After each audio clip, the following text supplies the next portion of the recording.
Hello everyone. I hope आप सब ठीक होंगे और अपने अपने एग्ज़ाम की तैयारियों में व्यस्त होंगे। आई होप आपकी लाइफ जो है टीचिंग में बहुत अच्छी चल रही होगी और आने वाली वैकेंसीज़ आपका इंतज़ार कर रही हैं ताकि आप आगे अपने भविष्य में टीचर बन पाएँ। मैं यहाँ पर बताने वाली हूँ एक ऐसी बात जिससे बहुत सारे टीचर जो हैं वो हो जाते हैं परेशान।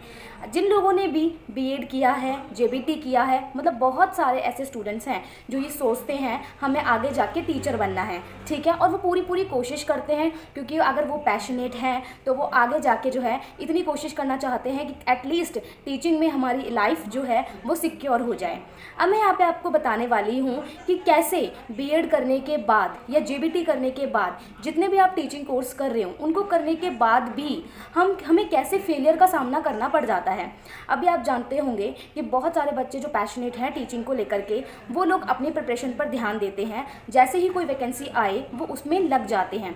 अब वहीं कुछ ऐसे बच्चे भी होते हैं जो पैशनेट तो नहीं होते, सिर्फ उनको ये रहता है, उनके पेरेंट्स उनको ये कह के जेबीटी या बीएड जैसे कोर्सेज या जितने भी टीचिंग कोर्सेज हैं वो इसलिए करा देते हैं कि बेटा अगर तुम अपनी फील्ड में कामयाब नहीं हुए तो हो सकता है टीचर ही बन जाओ, जैसे तो टीचर बनना कोई हलवा हो। ये कोई आम बात नहीं है क्योंकि टीचर बनना आज के टाइम पे बहुत ही मुश्किल है, हर कोई टीचर नहीं बन सकता, ये बात सब जानते हैं। अब ऐसे जो बच्चे बीएड करे बैठे हैं या जिन बच्चों ने जेबीटी करा है, जितने भी टीचिंग फील्ड में स्टूडेंट्स हैं वो सारे के सारे परेशान हैं। क्यों परेशान हैं? देखिए, जितने भी बच्चे पैशनेट थे टीचर बनने के लिए, उनको लगता था हम टीचर बन जाएंगे, और जब वो जैसे ही अपना कोर्स ख़त्म करते हैं और अपनी जो आने वाली वैकेंसीज़ हैं उनके लिए प्रिपेयर होना शुरू करते हैं तो पता चलता है कि वैकेंसी तो आई नहीं, और वैकेंसी आने में ऐसे ही 5 से 6 साल 7 साल पता नहीं कितने साल बीत जाते हैं लेकिन वैकेंसी नहीं आती।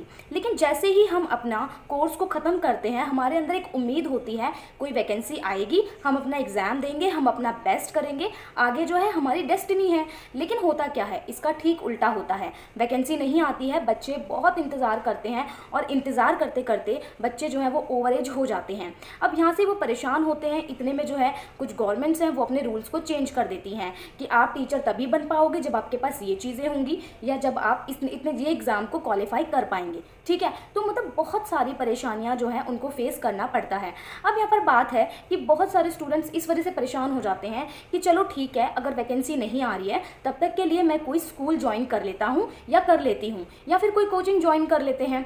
तो बात यहाँ पर यह है कि जब बच्चे स्कूल ज्वाइन करते हैं तो सब जानते हैं कि आजकल के प्राइवेट स्कूलों में क्या मिलता है, कुछ भी नहीं मिलता, ठीक है। मतलब वही उनको 5 से 6 हज़ार जो फ्रेशर होते हैं, ये 5 से 6 हज़ार भी जो प्राइवेट स्कूल के जो ऑनर होते हैं उनको बहुत ज़्यादा लगता है कि हम किसी फ्रेशर बंदे को इतना दे रहे हैं। कभी लोकल प्राइवेट स्कूल में जाना, वहाँ पर सिर्फ 5 से 6 हज़ार देते हैं या उतने भी नहीं देते हैं। ऐसे मैं बहुत लोगों को जानती हूँ जो सिर्फ 3-4 हज़ार में काम करने को तैयार हैं, जस्ट बिकॉज उन्हें एक्सपीरियंस चाहिए। इस वजह से वो इतना टाइम काम करते हैं। आप सब जानते हैं कि स्कूल का जो टाइम है वो क्या होता है, यानी स्कूल का जो टाइमिंग है वो 7 बजे से लेके वो अपने घर पहुँचते हैं 4 बजे। वैसे तो 1-1:30 बजे तक ख़त्म हो जाता है, लेकिन किसी का स्कूल दूर है तो वो 4 बजे अपने घर तक आते हैं। तो ऐसी बहुत सारी परेशानियों का उन्हें सामना करना पड़ता है। और फिर दूसरी बात यह है कि स्कूल्स में अगर तुम जाओगे, अगर लगता है कि प्राइवेट स्कूल ज्वाइन कर लेना चाहिए, तो उनके जो टारगेट्स होते हैं वो भी डिफरेंट होते हैं। मतलब उनके टारगेट्स फॉलो करते रहो, आज तुम्हें ये टारगेट करना है, आज तुम्हें इस तरीके के टारगेट्स को फॉलो करना है।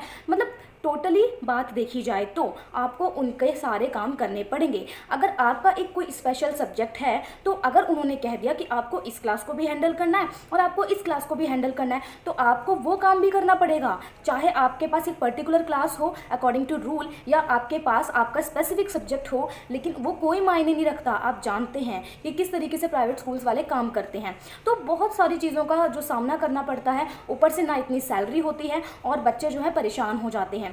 और सबसे बड़ी बात, अगर जब ये सोचते हैं जो स्टूडेंट टीचिंग में हैं, अगर वो ये सोचते हैं कि यार हम तैयारी करते हैं, अब तैयारी करते हैं इसकी कोई लिमिट नहीं है कि आप कितना तैयारी करेंगे, 1 साल 2 साल 3 साल, कोई लिमिट नहीं है इसकी। क्यों लिमिट नहीं है? क्योंकि पता ही नहीं है वैकेंसी कब आएगी, और जब वैकेंसी आ जाती है तो उसमें भी क्या होता है, आपने देखा होगा सीट्स तो बिल्कुल नहीं होती। मुश्किल से अगर मैं बात बताऊं 100 सीट भी आ गई ना, उसमें भी 13-14 लाख बच्चे जो हैं फॉर्म भरते हुए नजर आएंगे। अब पता लगेगा कंपटीशन इतना ज़्यादा है, तो वहाँ पर ही जितने भी स्टूडेंट्स हैं वो सब होपलेस हो जाते हैं, यार अब क्या करें, ले दे के प्राइवेट स्कूल ही फिर दोबारा से ज्वाइन कर लेते हैं, या फिर उनको लगता है हम कोई कोचिंग ज्वाइन कर लेते हैं। तो कोचिंग का भी सेम यही सिस्टम है, बस थोड़ा सा वहाँ पे पैसे ज़्यादा होंगे, इतने भी ज़्यादा नहीं होंगे, ठीक है।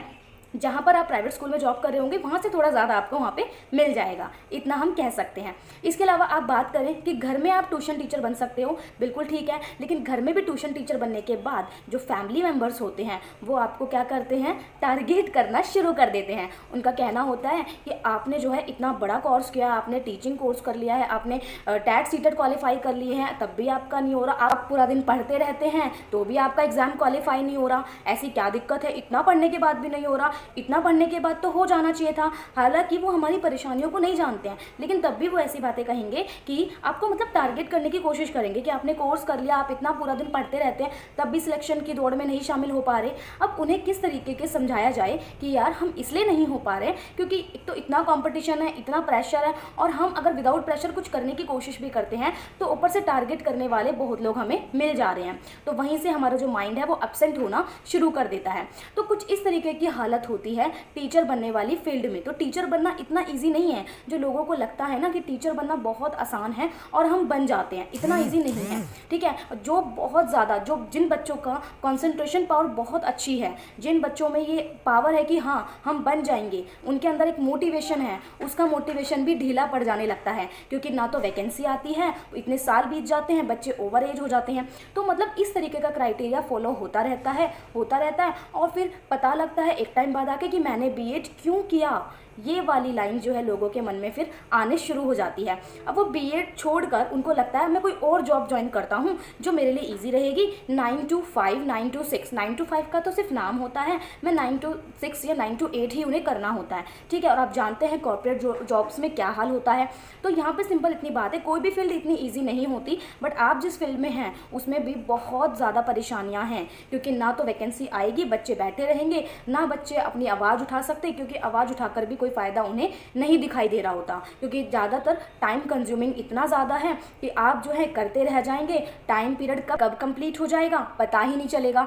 तो अब ऐसे में करें क्या, इतनी सारी प्रॉब्लम्स हैं, क्या करें। देखिए यहाँ पर अब ये नहीं कह सकते कि कंपटीशन की तैयारी में आ जाओ या करते रहो, ठीक है, अपनी जो है कंसिस्टेंसी बनाते रहो भाई, चलते रहो, जितना टाइम जा रहा है कोई बात नहीं, लेकिन अपनी कंसिस्टेंसी करते रहो, ठीक है, ताकि जो है कोई वैकेंसी आए एटलीस्ट जिसमें हम बैठने के एलिजिबल हैं, उसमें तो हम बैठ के अपना कम से कम जो है जितना हमने सीखा, जितना हमने किया, अपना टोटल जो है 100% वहाँ पर दे पाएँ, ठीक है। बाकी डेस्टिनी की बात है, ठीक है। इसके अलावा मैं अगर आपको बात बताऊँ कि जितने भी बच्चे टीचिंग फील्ड में हैं वो आजकल बहुत ज़्यादा मतलब एक्सप्लॉइट होने की कोशिश हो रहे हैं उनके साथ, कि मतलब एक्सप्लॉइटेशन इतना ज़्यादा है कि अब वो सोचते हैं कि यार अब मैं जब टीचिंग लाइन में नहीं जा रहा हूँ या नहीं जा रही हूँ, बीएड कर लिया है, जेबीटी कर लिया है, कोई फ़ायदा नहीं हो पा रहा है, तो मतलब अब हमें क्या करना चाहिए। तो उनका सिर्फ यही एक मतलब माइंड में उनके एक डिप्रेशन सा बैठ जाता है कि यार अब हम क्या करें। तो देखिए बहुत ही सिंपल सा रूल है, आप अपना कोई कोचिंग डाल सकते हैं, कोचिंग बढ़ा सकते हैं और अपनी लाइफ को थोड़ा सा स्टेबल बना सकते हैं, क्योंकि आजकल कोचिंग भी बहुत अच्छी चीज़ें हैं, ठीक है। मैं अगर यहाँ पर आपको एक चीज़ और बताती हूँ कि होता क्या है कि सबसे ज़्यादा टारगेट अपने घर वाले करते हैं। अगर आपने कोर्स कर लिया है तो उनका यही रहेगा कोई स्कूल ज्वाइन कर लो, लेकिन हमें पता होता है ना स्कूलों की क्या हालत है, हमें सब जानते हैं, लेकिन जो पेरेंट्स होते हैं या जो भी आपके फैमिली मेम्बर्स होते हैं उनका तो यही होता है कि घर में क्यों बैठे हो, प्राइवेट स्कूल ज्वाइन कर लो। लेकिन हम जो प्रिपरेशन की दौड़ में उतरे हुए हैं, हमारी कंडीशन हम लोगों को ये मालूम है।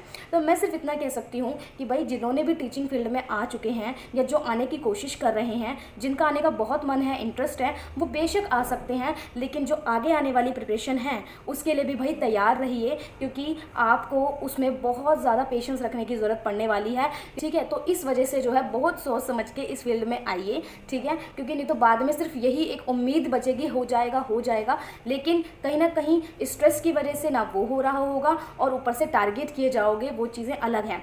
बट येस, ये फील्ड अच्छी भी बहुत है, क्योंकि इसलिए अच्छी है कि कहीं ना कहीं अगर आप बहुत मेहनत करते हो, बहुत ज़्यादा मेहनत करते हो और आपकी मेहनत रंग भी लाती है। मैंने सुना था कहीं कि जो माँ सरस्वती होती है वो अपना ऋण कभी नहीं रखती, ठीक है, वो ज़रूर आपको लौटाती है। तो जो विद्या जो हमने पाई है, जो हम पढ़े लिखे हैं इतना, वो कभी ख़राब नहीं होता, उसका आपको कहीं ना कहीं ज़रूर मिलता है। तो इस उम्मीद के साथ अपनी स्टडी को जारी रखिए, बाकी जो है डेस्टिनी पे छोड़ दीजिए और अपनी मेहनत जो है वो लगातार करते रहिए, ताकि जो है हमारे मन में एक होप बनी भी रहेगी और ज़रूर अच्छा ही होगा। तो इस सोच के साथ जो है आगे बढ़ते रहिए और काम अपने आप बनते चले जाएंगे। मैं मिलती हूँ नेक्स्ट वीडियो में, तब तक के लिए बाय बाय।